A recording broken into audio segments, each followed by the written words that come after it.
अब आगे बढ़ते हैं और आपको ओडिशा के बालासोर लेकर चलते हैं, जहां पर फकीर मोहन ऑटोनॉमस कॉलेज की 20 साल की एक बीएड छात्रा की आत्मदाह की खबर ने पूरे देश को सोचने पर मजबूर कर दिया। यह घटना यौन उत्पीड़न के खिलाफ आवाज उठाने वाली एक युवा छात्रा की दुखद कहानी है, जिसने न्याय न मिलने पर 12 जुलाई को कॉलेज कैंपस में खुद को आग लगा ली। इसके बाद 3 दिन तक भुवनेश्वर के एम्स में जिंदगी और मौत से जूझने के बाद 14 जुलाई की रात उसने दम तोड़ दिया। 20 साल की सौम्यश्री बीसी फकीर मोहन कॉलेज में बीएड की सेकेंड ईयर की स्टूडेंट थी और उसने अपने HOD head of the department पर लंबे समय से यौन उत्पीड़न का आरोप लगाया। कई बार कॉलेज एडमिनिस्ट्रेशन और प्रिंसिपल से कंप्लेन की, लेकिन कोई ठोस कार्रवाई नहीं की गई। हताश, परेशान और अपमानित होकर 12 जुलाई को सौम्यश्री ने कॉलेज परिसर में खुद पर कैरोसिन छिड़का और आग लगा ली, जिसकी वजह से वो 95% तक झुलस गई और उन्हें भुवनेश्वर के एम्स में भर्ती करवाया गया, जहां पर उनकी मौत हो गई। यहां पर सोचने वाली बात यह है कि छात्रा ने 10 दिन पहले आत्मदाह की चेतावनी दी थी, लेकिन कॉलेज प्रशासन और आंतरिक शिकायत समिति ने उनकी शिकायतों को गंभीरता से लिया ही नहीं, जिसके बाद इस छात्रा ने खुद की जान दे दी। इस मामले में अब सियासत भी तेज हुई। कांग्रेस के नेता और लोकसभा में विपक्ष के नेता राहुल गांधी ने इस घटना को सिस्टम द्वारा संगठित हत्या करार दिया। उन्होंने अपने एक्स पोस्ट पर लिखा है कि ओडिशा में इंसाफ के लिए लड़ती एक बेटी की मौत सीधे सीधे बीजेपी के सिस्टम द्वारा की गई हत्या है।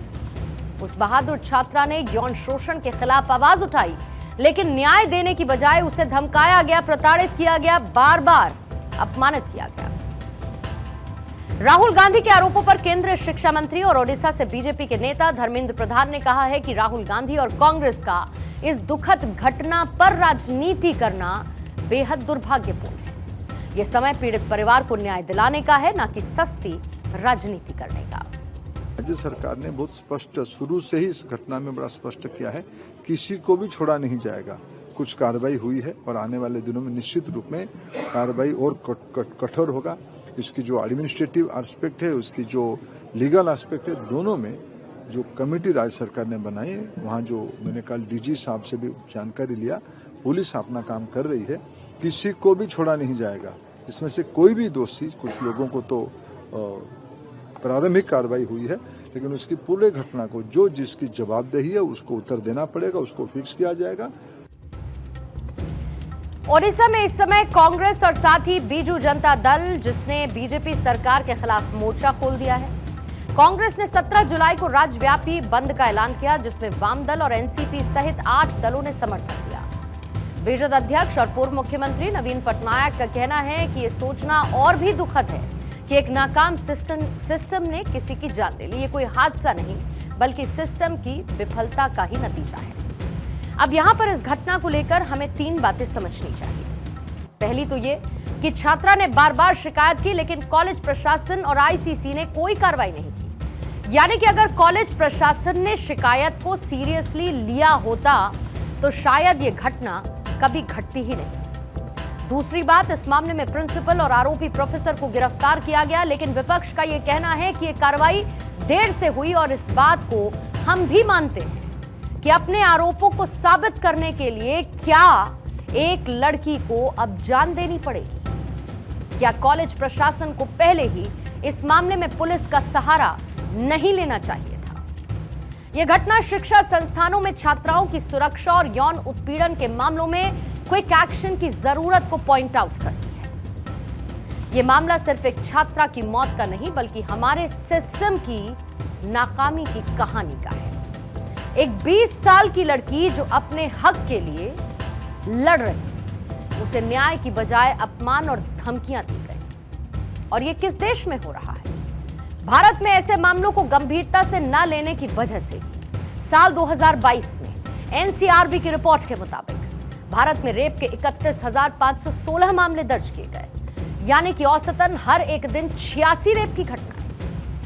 इसका मतलब यह है कि हर 16 से 20 मिनट में देश में कहीं ना कहीं किसी न किसी हिस्से में एक महिला रेप का शिकार हो रही है। साल 2012 में रेप के 24,923 मामले दर्ज हुए, जो कि साल 2022 तक बढ़कर 31,516 हुए।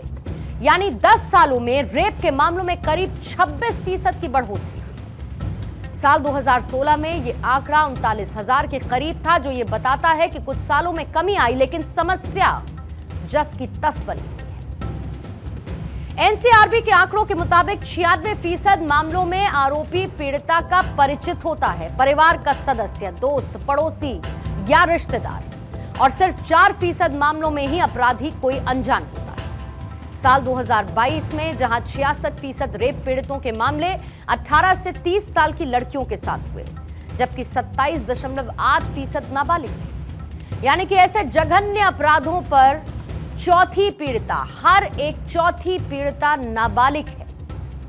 अब इन आंकड़ों को देखने के बाद क्या सरकारें, क्या पुलिस और ये समाज मिलकर इस जख्म को भर सकते हैं? क्या हमारी बेटियां, कोई भी महिला कहीं पर भी अपने घर, अपने स्कूल, कॉलेज या फिर वर्क प्लेस में पूरी तरीके से सुरक्षित हो पाएगी?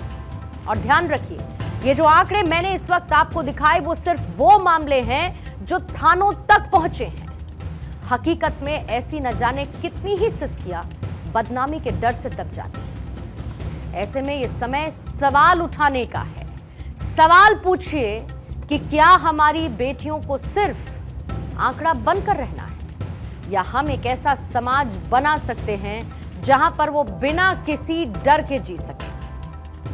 जवाब सबके पास है, लेकिन उसे लागू करने की हिम्मत चाहिए, इच्छा शक्ति चाहिए। इसी खबर के साथ 9 PM स्पेशल में फिलहाल वक्त एक छोटे से ब्रेक का है, लेकिन ब्रेक पर जाते जाते आज का प्रेरक विचार।